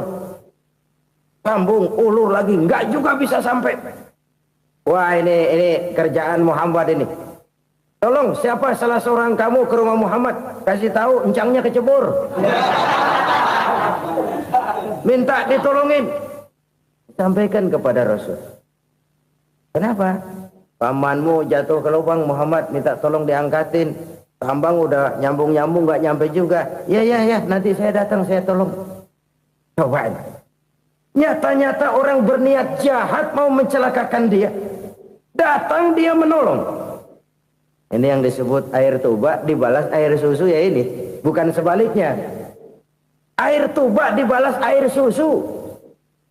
Paman, kecebur ya? Iya Muhammad, tolongin nih. Pegang tangan saya. Nabi ulurkan tangannya. Nyampe. Dipegang oleh Abu Jahal. Diangkat ke atas. Sampai atas. Apa kata Abu Jahal? Sihirmu memang hebat Muhammad. Udah ditolongin dikata sihir. Yang enak kita kemplang kan itu orang begitu. Urusan apa? Tapi inilah akhlak. Kalau bisa kamu bersilaturahmilah dengan orang yang marah kepadamu sekalipun. Orang marah kita tetap baik. So, kalau kita berbuat baik sama orang yang memang baik, rasanya sih biasa-biasa aja. Orang baik kita baik lagi, ya draw aja, belum ada nilai tambah di situ. Baru ada nilai tambah kalau kita bisa berbuat baik kepada orang yang nyakitin kita. Itu namanya kita setingkat di atas dia. Dia sakitin kita, kita berbuat baik sama dia. Dia pelit sama kita, kita baik sama dia. Dia marahin kita, kita deketin dia. Di situ kita punya nilai tambah. Jadi siapa yang ingin diluaskan rezekinya, kata Nabi, dan dipanjangkan umurnya, hendaklah ia banyak-banyak bersilaturahmi. Sederhana sebenarnya silaturahmi. Tapi silaturahmi membangkitkan semangat kesatuan dan persatuan. Kesatuan dan persatuan melahirkan kekuatan. Dalam matematika, 1 ditambah 1 pasti 2. Tapi di tengah masyarakat, 1 orang takut ditambah 1 orang takut, hasilnya jadi 2 orang setengah berani. Kenapa setengah berani? Karena udah berdua. Tadi pan takut sendirian. Kalau dia kumpul turu-turu takutlah jadi berani. Kita yang lemah, kita yang tidak berdaya, kita yang miskin, kalau mau kompak bersatu, apa yang nggak bisa kita kerjain? Apalagi tinggal di kota besar, pilihan cuma 2, bertahan atau minggir. Bertahan atau minggir. Untuk bisa bertahan harus mampu bersaing. Untuk mampu bersaing harus punya keahlian. Keahlian harus ditunjang dengan pendidikan, ditambah oleh kekompakan sebagai umat. Udah miskin mencar mulu, orang injak kita. Orang nggak pandang urusan apa malu. Oleh karena itu silaturahmi pada hakikatnya merupakan ruh dari ukhuwah yang diajarkan oleh agama kita. Bagaimana Islam menyelamatkan masyarakat manusia dari ras diskriminasi, mengikat manusia, dan tidak ada persaudaraan yang lebih indah selain persaudaraan yang diikat dengan nilai-nilai akidah. Sepanjang orang di jalan Allah, itulah saudara kita. Keluar dia dari jalan Allah, selesailah persaudaraan sampai di situ. Karena itu, kalau ingin menyimpan sesuatu di surga, banyaklah bersilaturahmi. Datang ke rumah ini, datang ke rumah itu, dan lain sebagainya. Itu simpanan kita di akhirat nanti. Ini yang ketiga. Saudara-saudara, yang keempat, perbendaharaan surga itu apa? Wa qawlu la hawla wa la quwwata illa billah. Ucapan la haula wa la quwwata illa billah. Ibadah kan ada yang berat, modalnya besar. Bangun masjid berat, modalnya besar. Bangun rumah sakit berat, modalnya besar. Ada ibadah yang berat tapi modalnya ringan. Misalnya puasa. Puasa itu berat, mengendalikan nafsu. Kalau sekedar nggak makan nggak minum sih enteng, mengendalikan nafsu itu jihad terbesar. Tapi kan modalnya ringan, cuma niat saja. Ini ibadah berat, modalnya ringan. Ada ibadah yang ringan, modalnya juga enteng. Seperti termasuk ucapan la haula wa la quwwata illa billah. Tanpa sadar, la haula wa la quwwata illa billah, nyelengin tuh di surga. Nyelengin, kita nggak terasa, nyelengin simpenan akhirat. La haula wa la quwwata illa billah, nyimpan lagi. Kaget, la haula wa la quwwata illa billah, nyimpan lagi. Banyak simpenan. Walaupun sebenarnya yang dimaksud di sini adalah kesadaran batin bahwa tidak ada daya dan kekuatan kecuali Allah. Itu intinya. Kita memulai pekerjaan disunahkan baca bismillah, kan begitu? Apa itu? Kesadaran moral bahwa ini saya bisa kerjakan. Saya kerjakan ini dengan menyebut nama Allah. Kenapa? Kalau Allah tidak memberikan daya dan kekuatan, mana mampu saya kerjakan ini. Maka saya kerjakan ini dengan menyebut nama Allah. Bismillah. Kesadaran moral. Manusia hanya wajib berusaha, tapi nggak pernah wajib berhasil.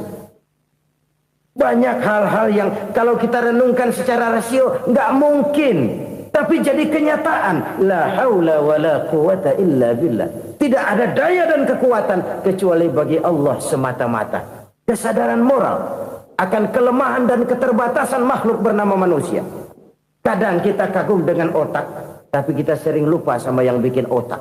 Padahal bagaimanapun hebatnya otak, yang bikin otak pasti lebih hebat dari otak. Nggak percaya, silahkan otak-otakan. Inilah kecenderungan. Kita kagum dengan pesawat-pesawat mutakhir, bukan main, besi gede banget terbang itu. Alangkah hebatnya. Lalu apa yang bikin otak tidak lebih hebat dari itu semua? Kita puji laut. Apa yang bikin laut tidak lebih hebat dari laut itu? La haula wa la quwata illa billah. Tidak ada daya dan kekuatan kecuali Allah. Apa yang bisa kita lakukan kalau tidak karena daya dan kemampuan yang diberikan oleh Allah kepada kita?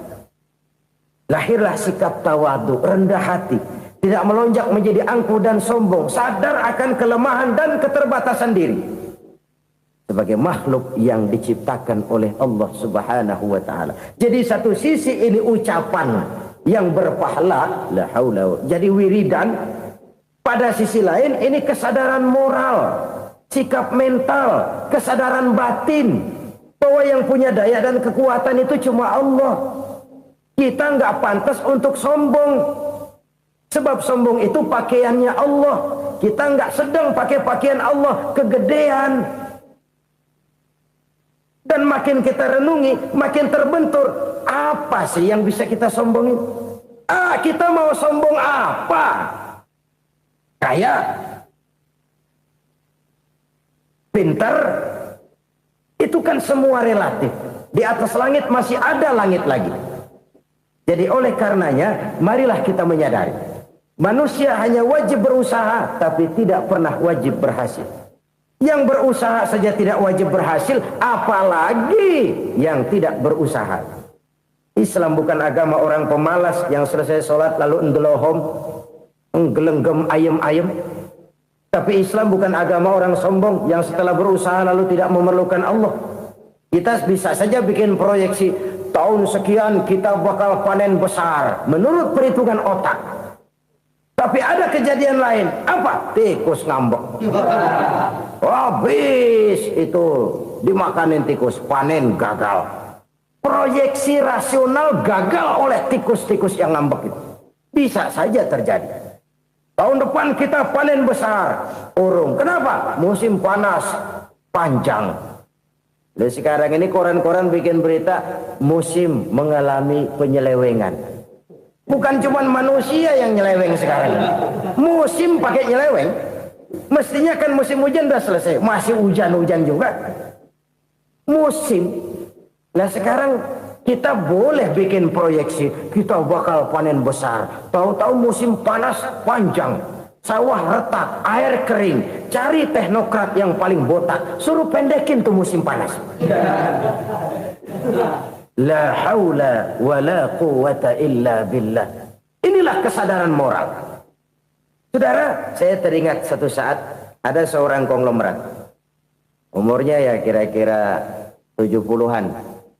Satu saat dia ditanya oleh wartawan, "Pak, umur Bapak berapa sih?" "Ya paling 10 tahun. 10 tahun? 10 tahun? Anak Bapak berapa orang?" "Satu." "Satu saja?" "Satu." "Harta Bapak berapa?" "Ya paling-paling bangsa 7 juta kali." 7 juta? "Iya." Pak, kenapa Bapak bohongi saya? Bapak punya buku biografi. Koran-koran, majalah-majalah banyak memuat cerita riwayat hidup Bapak. Saya tahu umur Bapak 70. Kenapa bilang cuma 7 tahun? Saya tahu anak Bapak 8. Kenapa cuma bilang 1? Saya tahu harta Bapak miliaran, mungkin triliunan. Pabrik di mana-mana, bank di mana-mana. Kenapa bilang uang Bapak cuma 7 juta? Nah, kata si konglomerat tadi, "Kamu benar, Nak, kamu benar. Umur saya kalau jumlahnya memang 70, Nak. Cuman ingat-ingat saya, baru 7 tahun terakhir ini saya sujud. Baru 7 tahun terakhir ini saya berusaha dekat dengan Allah. Saya laksanakan perintahnya, saya jauhi larangannya. 7 tahun inilah rasanya yang ada nilainya di hadapan Allah. Yang 63 tahun matong, kelabu, kelem umur gue. Habis untuk maksiat, untuk munkarat. Maka ketika ditanya tadi, umur saya 7 tahun itu." "Oh begitu Pak." "Oh iya." Lalu anak Pak, anak Bapak kan 8. Kenapa bilang cuma 1? Nah, kalau jumlah hitungannya memang anak saya 8. Tapi dari 8 orang ini rasanya cuma 1 nih yang bakal jadi buah hati, belahan jantung, pelanjut cerita, penerus sejarah, bakal jadi anak soleh yang akan mendoakan saya. Cuma 1 rasanya anak saya ini yang bakal jadi buah hati saya, besar-besaran saya, yang akan mendoakan di kubur saya, yang akan mendoakan di akhirat saya. Yang 7 orang mana? Masya Allah, yang 1 tenggeng, yang 1 nyekek botol ngolo, yang 1 nggak karu-karuan. Makanya saya bilang 1 anak saya yang akan bisa mendoakan saya. Oh begitu Pak. Iya. Nah harta Pak, harta Bapak kan triliunan, pabrik Bapak di mana-mana, uang Bapak hampir di tiap bank-bank besar. Kenapa bilang cuma 7 juta? Betul kau nak. Harta saya kalau jumlahnya memang miliaran, triliunan mungkin. Tapi yang saya ingat baru 7 juta tuh yang saya belanjakan di jalan Allah. Saya nyumbang masjid, saya santuni yatim piatu, saya bantu pembangunan pesantren, saya bantu pembangunan rumah sakit Islam. Itu yang akan saya bawa pulang ke akhirat, yang 7 juta itu. Yang triliunan itu nanti akan diperebutkan oleh anak-anak saya sebagai waris saya. Jadi harta saya 7 juta itu yang bakal nemenin saya di akhirat, yang akan saya bawa pulang jadi teman saya. Saudara-saudara kaum muslimin, jangan-jangan orang tua itu adalah kita-kita ini. Jangan-jangan kita-kita ini adalah orang tua itu. Jangan-jangan itu potret dari diri kita masing-masing. Dari sekian umur yang diberikan Allah, berapa tahun yang ada nilainya di hadapan Allah? Dari sekian anak-anak yang merupakan amanah, berapa yang akan mendoakan kita sebagai orang tuanya menjadi anak soleh? Dari sekian banyak harta yang diberikan Allah, berapa yang akan kita bawa pulang menghadapnya nanti, yang kita belanjakan di jalan Allah? Ini sebuah potret kehidupan. Karena itu kita kembali kepada la haula wa la quwata illa billah. Kita wajib berusaha, kita wajib berikhtiar. Selebihnya segala daya dan kekuatan hanya milik Allah saja semata-mata. Satu kesadaran batin dari setiap pribadi muslim. Setelah ia berusaha dan berikhtiar, ia menyerahkannya kepada Allah Subhanahu wa taala. Jadi satu sisi ini merupakan wiridan ucapan yang mengandung pahala, pada sisi lain ini merupakan sikap batin dari seorang muslim di dalam ia menghadapi realitas kehidupan ini. Saudara-saudara kaum muslimin rahimakumullah. Kalau ini kita jadikan satu basis kehidupan, maka ini akan menyelamatkan manusia dari kemungkinan tergelincir menjadi orang yang lupa diri dan lupa darat. Sebab itu Imamul Ghazali berpesan, jadidis safinah fa innal bahra amiq wa khuziz zad fa inna safara ba'id wa khaffifil hamla fa innal hamla sadid. Perbarui selalu kapalmu karena lautan sangat dalam. Bawa bekal yang banyak karena perjalanan ini sangat jauh. Ringankan beban karena kebanyakan beban akan menyakitkan. Alangkah indah kalimat ini, alangkah dalam makna yang terkandung di sana. Perbarui selalu kapalmu karena lautan sangat dalam. Apa artinya ini? Jaga mentalmu baik-baik. Pelihara imanmu baik-baik karena hidup penuh cobaan seperti lautan. Kita kalau berlayar di lautan kan kadang-kadang tenang, angin bertiup sepoi-sepoi basah. Jika malam datang, bintang gemintang bertabur menghias cakrawala. Rembulan memantulkan sinarnya dengan indah. Dalam keadaan begitu berlayar enak. Tapi lain saat ombak menggunung, halilintar menyambar, angin topan bertiup. Berapa banyak sudah saudara-saudara kita yang tenggelam di lautan dunia tanpa sadar bahwa dia belum sampai kepada pantai yang akan dituju. Berapa banyak sudah saudara-saudara kita yang tenggelam di lautan dunia ini tanpa sempat bangkit lagi. Dia menyangka sudah sampai kepada tujuannya.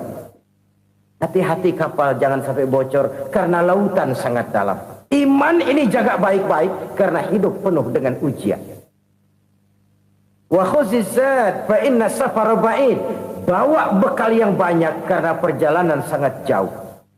Saudara mau ke Bandung, bawa duit. Saudara mau ke Surabaya, banyakkan lagi duitnya. Saudara mau ke Mekah, gepokan, iketan tuh duit nggak lembaran lagi. Makin jauh perjalanan, makin banyak bekal yang harus kita bawa. Kalau saudara dari Jakarta mau ke Surabaya, kagak bawa duit berangkat juga, itu sih bukan berani namanya, nekat. Sampai Surabaya belum tentu, sengsara di jalan udah pasti. Kenapa? Nggak bawa bekal berangkat. Sama juga kita nih, misalnya belum sempat sembahyang, mati. Waduh, berani banget orang. Belum punya bekal, mati.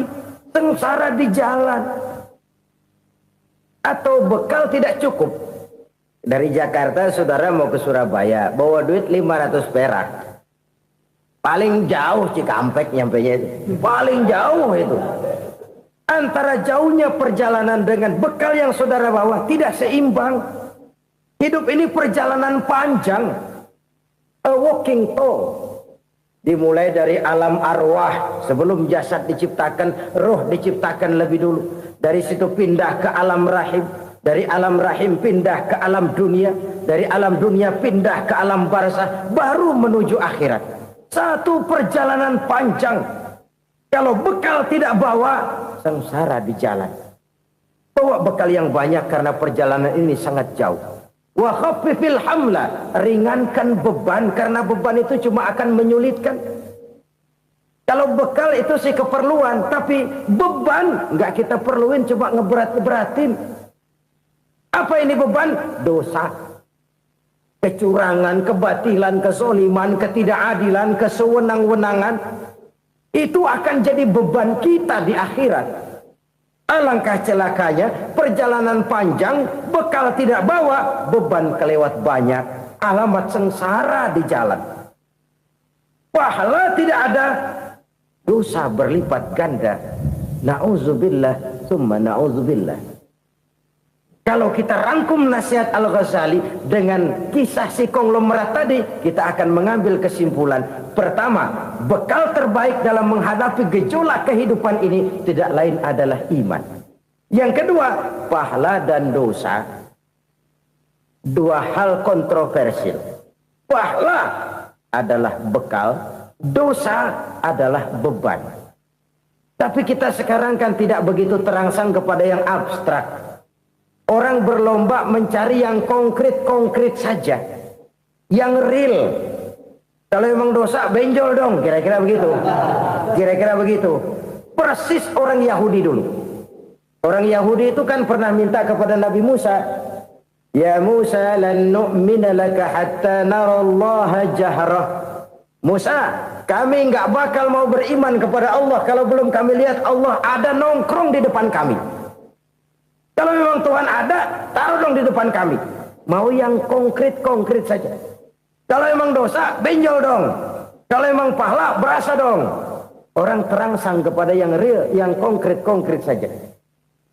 Karena itu, untuk mengejar dosa, orang mau bayar. Tapi untuk mengejar pahala, walaupun tidak bayar, orang segan.